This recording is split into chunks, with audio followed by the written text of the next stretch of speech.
আসসালামু আলাইকুম, কেমন আছেন সবাই? আশা করি সবাই ভালো আছেন। আজকে আমরা পুঁটি মাছ ফ্রাই করব। বানানো যাক।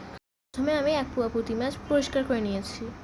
এর মতো হলুদ, লবণ, মরিচ, ধনিয়া গুঁড়া পুঁটি মাছের সাথে মাখিয়ে নিব। মাখানোর পর 5 মিনিট রেখে দিব।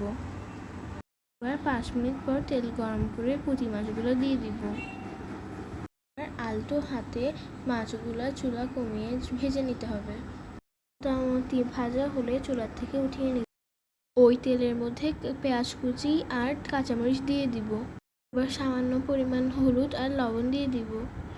এবার একটু হালকা ভেজে নিব। এবার হালকা ভাজা হয়ে গেলে পুঁটি মাছগুলো দিয়ে দিব। মাছ সহ পেঁয়াজগুলো আরও কিছুক্ষণ ভাজবো। আঁচ কিন্তু মিডিয়াম টু লো থাকবে। আলহামদুলিল্লাহ, আমার পুঁটি মাছ ফ্রাই রেডি। খেতে কিন্তু অনেক ক্রিস্পি হয়েছে, মজা তো হয়েছে। আল্লাহ হাফেজ।